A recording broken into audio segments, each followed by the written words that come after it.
Hey everyone, my name is Josh Proctor, and this is the Life on Side B podcast. On this podcast, we are going to discuss, as the name pretty much clearly states, what life as Side B LGBT Christians is really like.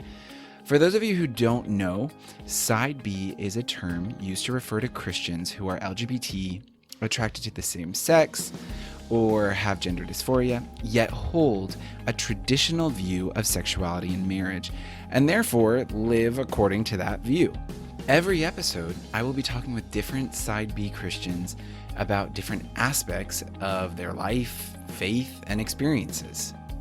My goal with this podcast is to show that being Side B is not this depressing life of self-hatred and loneliness, but rather, it can be pretty dang beautiful and amazing.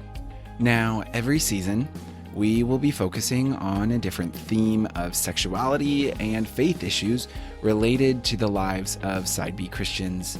This season, though, I am really excited because we are going to be looking at different ways Side B Christians live out their sexuality and find intimacy and community.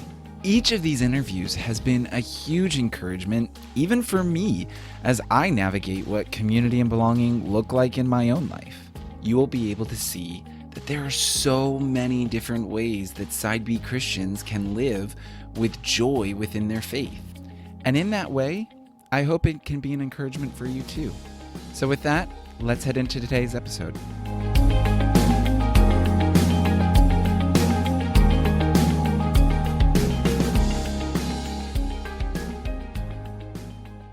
All right, well, today I am joined by Seth Touchton as my co-host, and we are going to be interviewing Lesli Hudson-Reynolds about what it looks like to live Side B as a genderqueer individual. And for those of you who are unfamiliar with the term genderqueer, it refers to a person whose gender identity does not fit into the typical notions of masculinity and femininity.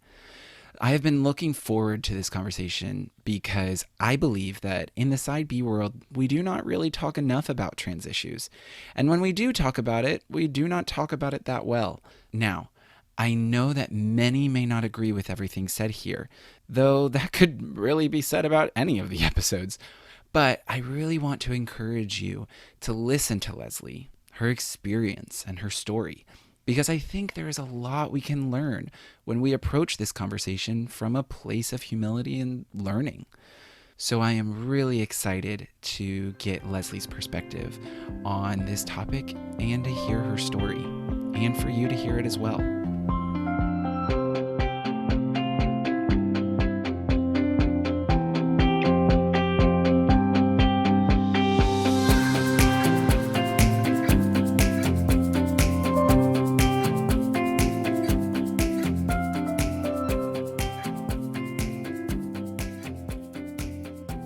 All right. Well, thank you, Lesli, so much for joining us today. I really appreciate it. And thank you for having me.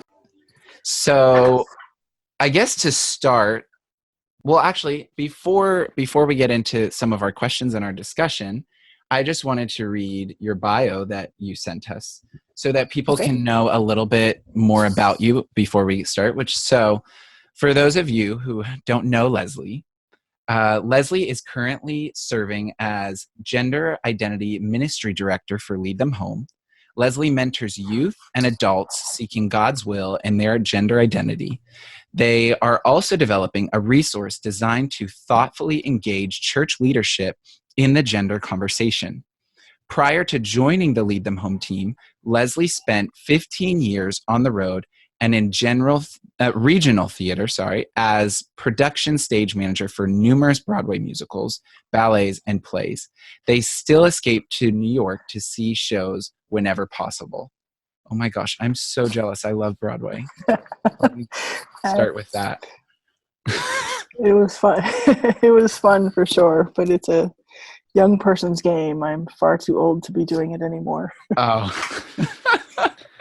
That was like a dream. I used to go to New York all the time with my family, and that was like one of my requirements when we had to see a Broadway show. How they didn't know I was gay, nice. I'm not completely sure, but that was my requirement.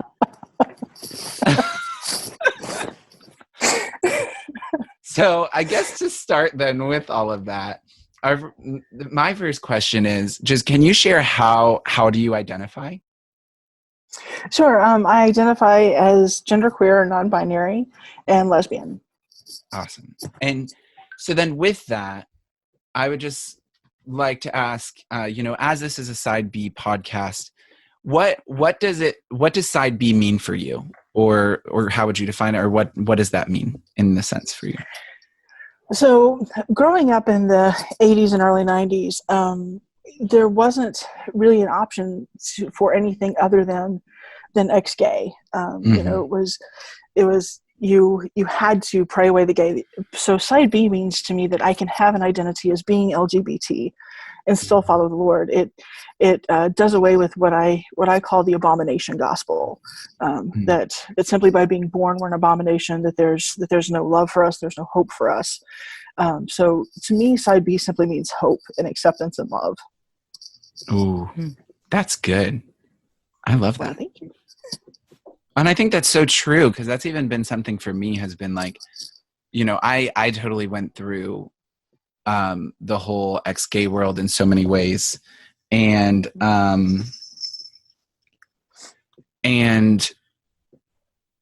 it was, like you said, it was just a way of being able to find Side B, was such a way of being able to say, wow, okay, it's okay for me to use gay terminology, or for me to accept this part of my life, that it's a reality.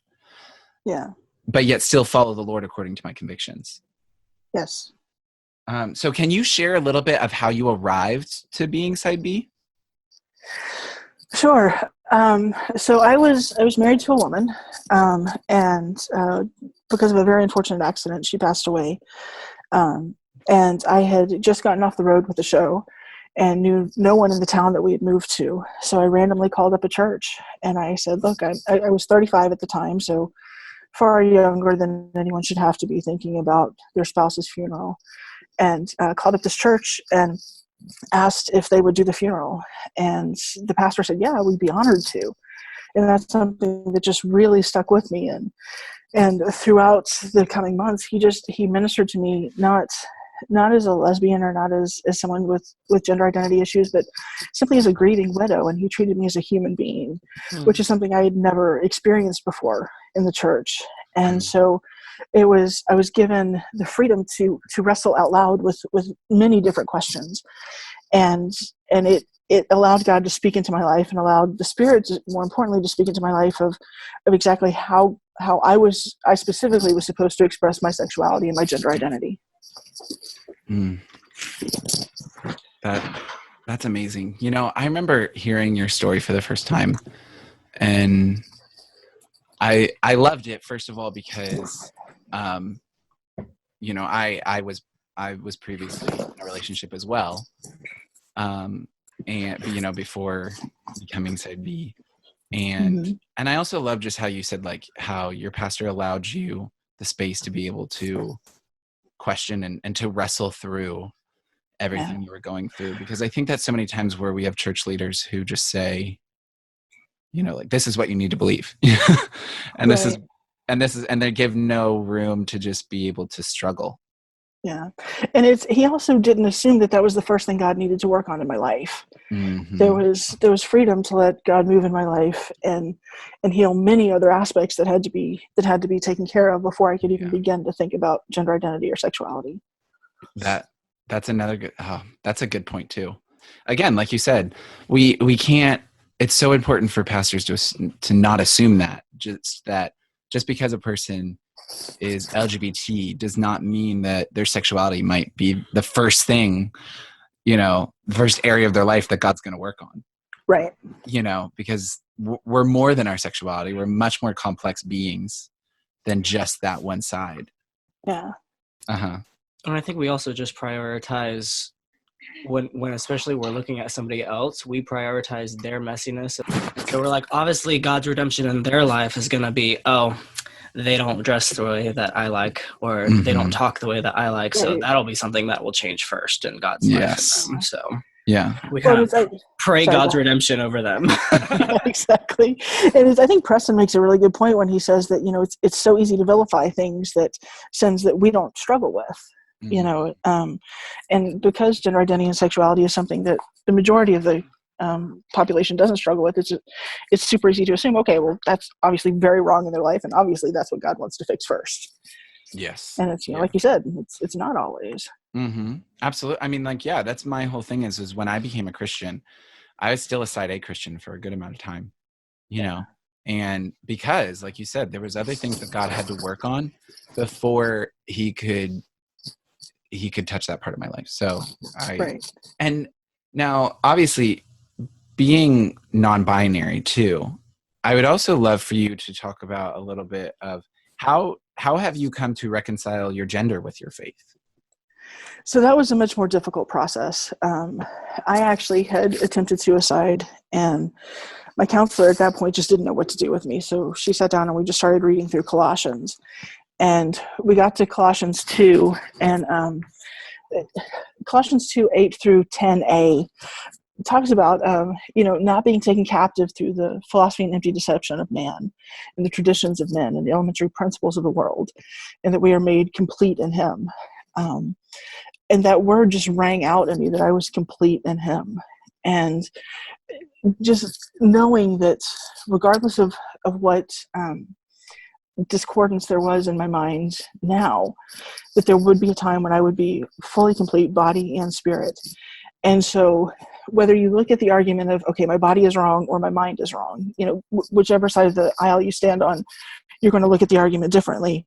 But with dysphoria, one of the two is off. And so not even trying to go down that road, just knowing that there would be a time when whichever one was off was going to match up again. And that I wasn't going to get caught up with, as verse 8 says, I wasn't going to get caught up with the theology and the philosophy of it, and that I was going to completely give that over to God, and I wasn't going to look into traditional gender roles and gender identification guidelines, that I was going to look into what God says about who I am. And so I no longer looked for societal views of what gender was, and simply looked at myself as a person. And although I know that there's a lot of arguments that this isn't what's being said in Galatians, there was a lot of freedom for me in the fact that there will be that there's no longer male or female. And that gave me freedom to just be Lesli, to just be a child of God. And so that's why I've said, I'm non-binary, that I don't really espouse to either, that I don't accept either gender roles. I simply say that God is my father and I am God's child. Yeah. Well, and I think I want to thank you so much for sharing on that, because, as we've talked about, even in the whole entire sexuality and gender discussions, even more than the sexuality part of things, gender is the part where the church, I feel, has really dropped the ball. And really just even regarding talking about it and allowing a conversation to spur to the point of saying, allowing there to be a discussion of being like, this is what people experience, Right. And I like what you were saying, and correct me if I misunderstood, but just like that it's not always about trying to figure out necessarily like what's the solution in a sense, but allowing people to figure out like what they're experiencing and how to have a place within their experiences. Yes, and to not feel shame within that experience. Exactly. Yeah. And how would you say that you found the most like community and belonging within your church related to these topics? So I've just recently joined a church, like within the last 8 months. So I'll talk about both my church in Massachusetts and my church here in Tennessee. In Massachusetts, wrestling with sexuality was no issue at all. Gender identity, it wasn't necessarily an issue as much as there was just no. It was very easy to tell that people were uncomfortable whenever it came up, and so I just didn't feel like I had the freedom to wrestle out loud.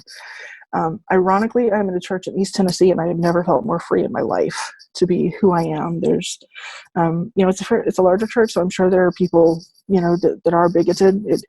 In this area, there's ignorance. There are people who just don't know.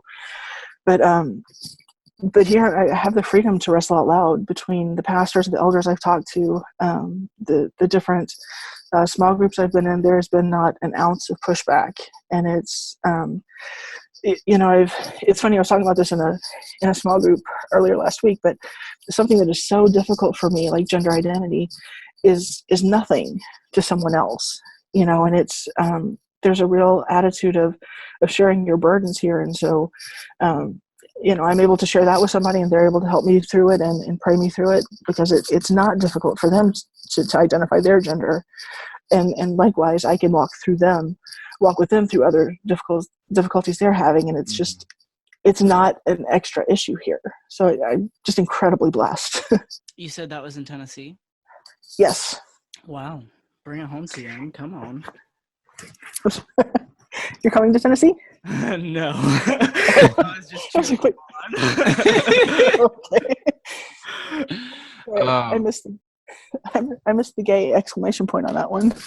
It was implied with my eyebrows, I guess. Yeah. Okay. Well, that's so good. And I'm just thinking through this, but so while Josh is thinking, because it takes a long time for him to come with the word. Oh my God.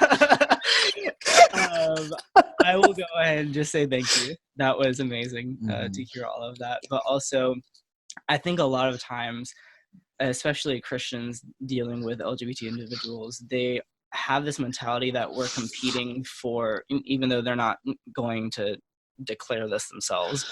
They have this mentality that they're competing for the role of Holy Spirit, because they really only act out of the role of, oh, we have the Father and the Son, and I'm actually the Holy Spirit, so I'm going to tell you how you're broken.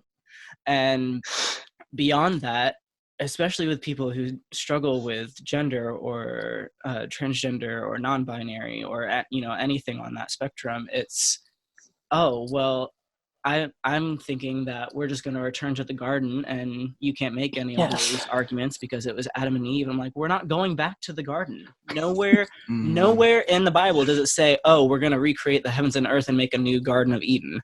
Right. No, we're making a city, and we're not competing for the role of Adam or Eve. And so you can't even tell me that a God who embodies both male and female says that I can't have an identity in him.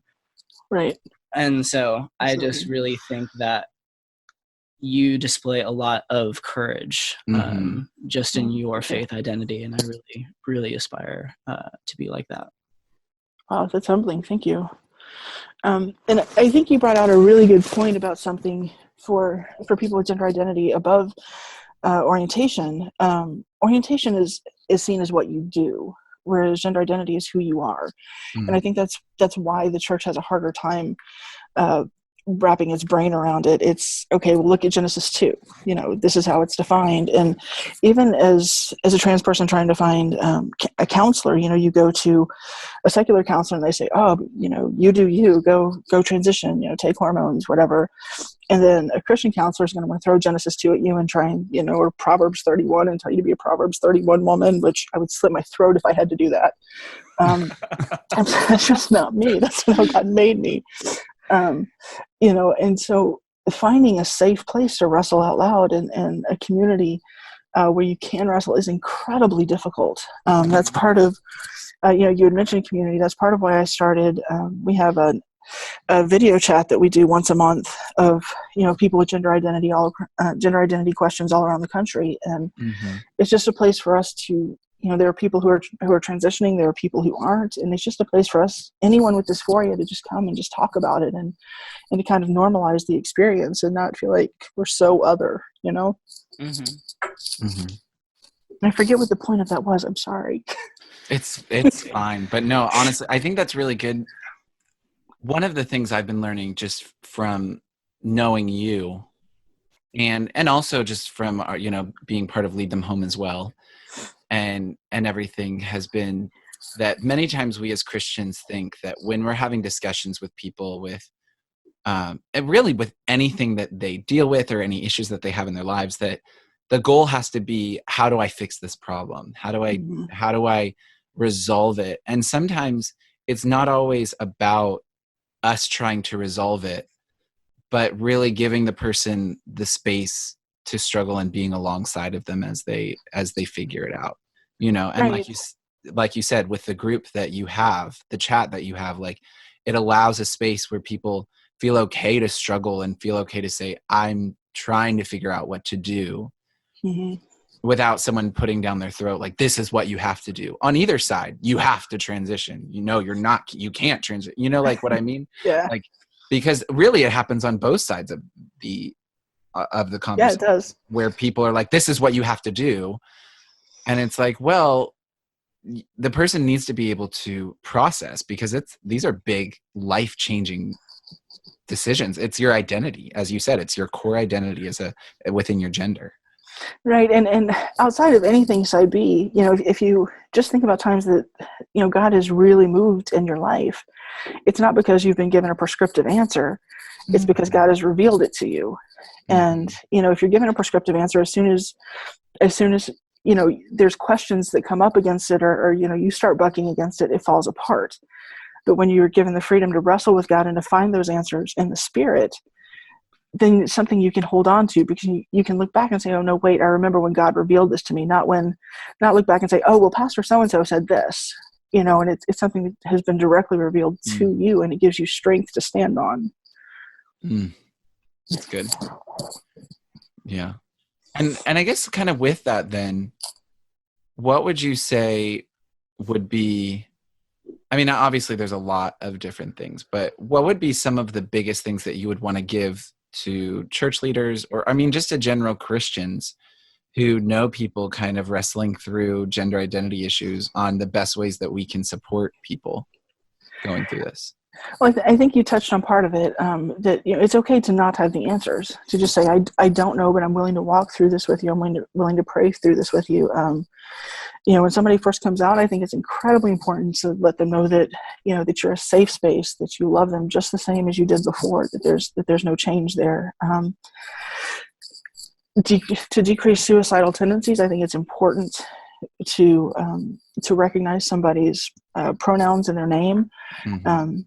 I personally don't say preferred pronouns, because I don't think it's a preference. I think it's something that we need to honor. Preference means that there could be a choice, and I don't think there should be.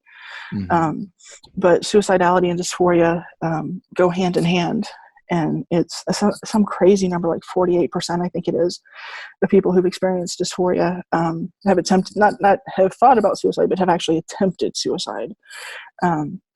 So, you know, it's something that anything to minimize that needs to be done. And to, you know, like you know, we've said several times, to just understand that the Spirit is going to move in someone's life, that as a leader, you can guide, you can shepherd, but you need to trust the Spirit to be the Spirit, because the Spirit does a really good job at it. And to not don't. and we don't, exactly. We muck it up pretty badly. And so I think that would be the big thing. You know, and they're obviously, you know, to realize that just because you have an answer for one trans or genderqueer person doesn't mean that's going to pan out for the next person. I think it was Yarhouse that said, you know, if you've met one trans person, you've met one trans person, period. You know, that there's not, it's not because you know, walked through something with one person, that doesn't mean it's going to play out the same way with someone else. Wait a second, you mean you don't know every other transgender person on the planet? I don't. You're not completely connected to everybody. Just telepathically. I'm not. I missed the committee meeting last month. I'm sorry. Do better. Yeah. So, see, I think that just recognizing, you know, that each individual struggle is just that, and I hate to say the word struggle, but each individual path, let's just put it that way, is just that. It's individual. Yeah.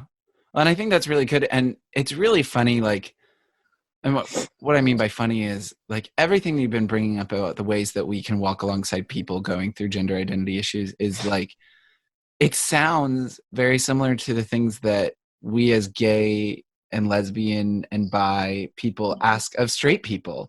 But Yep. then the irony of it is that we have a hard time showing that same grace to people going through gender identity issues.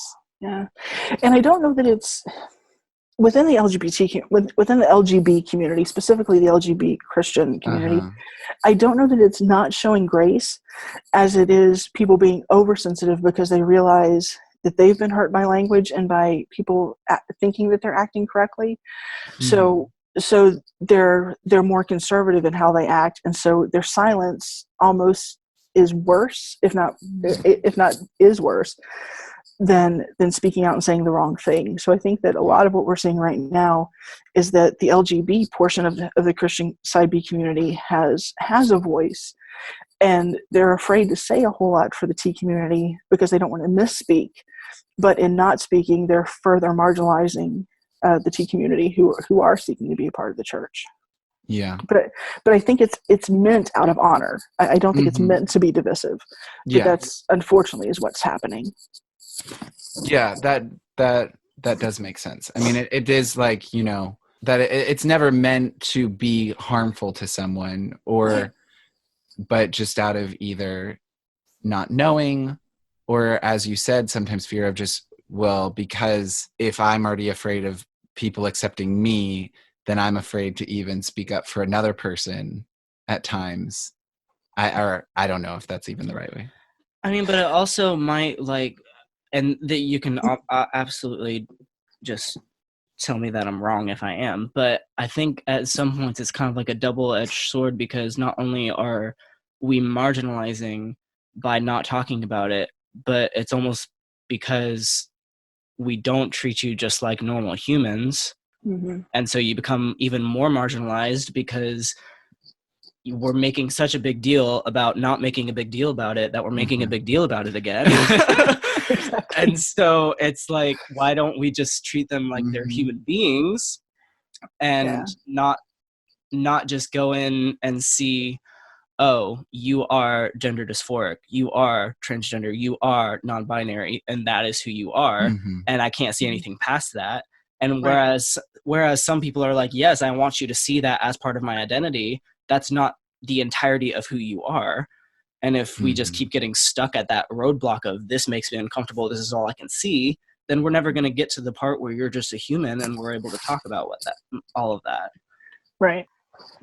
So another point that I would just love to, because you mentioned it before, but I would love for you to speak a little bit on it, because I know that people listening, it's going to be a big point for them, obviously, as you and I already know from in this ministry, is when you mention about pronouns and how that connects to helping reduce suicidality and depression.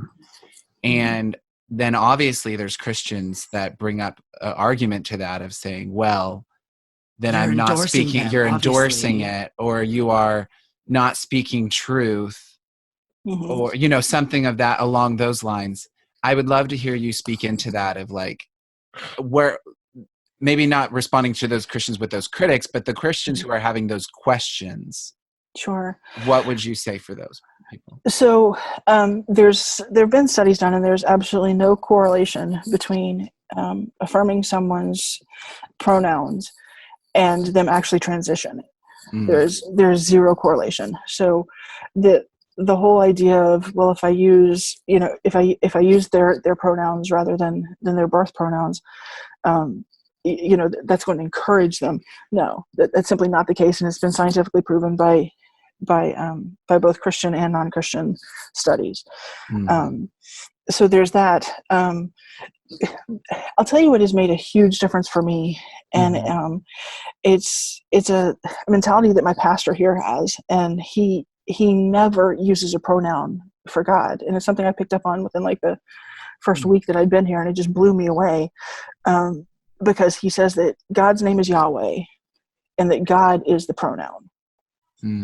And so anytime we, you know, a lot of people say, well, God the Father, him, and, you know, and so we need to tie that back into God. And because of that, God has a gender, and because God has an assigned gender, we need to accept our assigned genders and all that. But if you take it and you look at it as Yahweh being God's given name and God being the pronoun, it takes away gender from God and makes God more accessible to all of us. And so when we make it, when you look at it that way and making God accessible, I honestly, I've read so many things. I don't know if it's Bill Henson or Preston Sprinkle that said this, but it's more important to be in relationship than to be right. Mm-hmm. And I want to do what's going to make someone know that God loves them, that Christ died for them, and that they are no different than anyone else on this planet. Mm-hmm. And so if, honestly, Joshua, calling you a wombat means you're going to understand that God loves you, I will call you a wombat. I don't care. I think that we need to take on that mentality and get past this whole stereotypical Western mentality of we have to use a particular word to describe a particular person. I just don't think that's the heart of God. Yeah. I mean, it's actually, I had read something not too long ago that was saying that even Jesus himself is the greatest example of contextualized theology, because the very fact that God sent himself as a human, like us, becoming like us, is the greatest example that God is willing to meet us wherever we are at. Yes. And to present himself within that understanding in order to grasp us and bring us into greater relationship with him. So and I believe that a lot of that was just because, I mean, Jesus is the ultimate contextualizer. Yes. If God were to come to earth in ancient Israeli culture as a woman, nobody would listen to him. Exactly. And so the fact that he had to come to earth as a man and a prophet at that, and demand that he is listened to, demand that he is focused on, is in that sense contextualizing to that culture. And it's more so like describing what happened more than prescribing it, because like I love what you said, Leslie, that hold on, this entire thing is going to be paraphrased, but that it was when we were talking about the pronouns and not endorsing because you're using their pronouns, and it was how you were saying if you want to be called a wombat because you think that like makes you feel like God loves you, then I'm going to call you a wombat. I just thought that was interesting because one of my favorite thoughts or concepts to think about when people use that kind of argument is all throughout Scripture, it's very clear that we're not supposed to get completely wasted, right? We're not supposed to get drunk. We're not supposed to get, completely delusional. And then in like one of the first miracles that Jesus does, he not only like encourages people at a wedding to get more wasted, but he brings out the best wine for them to have to get more wasted. And so I'm like, well, is he endorsing their drunkenness? Is he endorsing their sin in that regard?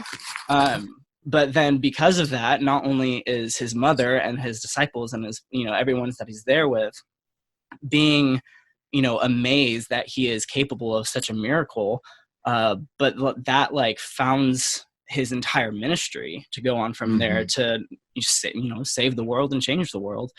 And so I think a lot of it has to do with like, God is somebody who communicates to us in a way that we will understand. Right.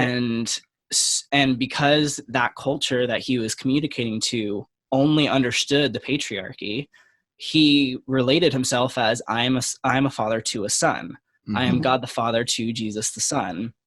And I came down as a man so that you would listen to me. Exactly. Yeah. And so like the entire biblical meta-narrative is a giant contextualization because that culture would only listen to a man.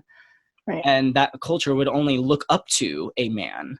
And so to say that, oh, this is how God related to the ancient Israeli culture, and this is just who God is, and this is just who God, therefore, God is a man, that's entirely retrospectively saying, oh, well, anything that has happened ever since then is obviously false because we're not ancient Israeli culture. Thank you. You pretty much got to what I was trying to say. And I think you brought up, an excellent point of God just meeting us where we are, and to go back to Scripture, when Jesus was talking to Peter, and the whole, do you let me feed my sheep? When we look back at the original language, it was, do you agape me? And Peter kept coming back with, I phileo you. Do you love me as God loves? And Peter kept coming back with, I love you like a brother. And so Christ asked the ultimate twice, but then the third time met Peter where he was. He was like, okay, dude, do you phileo me? Do you love me like a brother? All right, then let's start there, feed my sheep from there, and we'll build. And that is the heart of everything that I do in working with Lead Them Home is okay, this is what I think God says, but you know what? If that's not what God's saying to you, let's go back to the beginning and let's build from there. And maybe God will reveal himself to me and not you. It's not going with the assumption of I have all the answers, but the beauty of God meeting meaning the bedrock of our church, Peter, where he was, and not trying to come and say, no, you have to meet me at this level before I'll invest in you. Meeting exactly where Peter was and then saying, all right, this is where we're starting. Let's go forward feeding my sheep. Thank you so much for sharing that. And my next question would be, what kind of encouragement would you give to anyone in listening who does deal with gender identity issues and maybe they are just starting this whole understanding, this whole kind of wrestling and figuring out what they're going to do, or they haven't maybe told someone, or wherever they're at,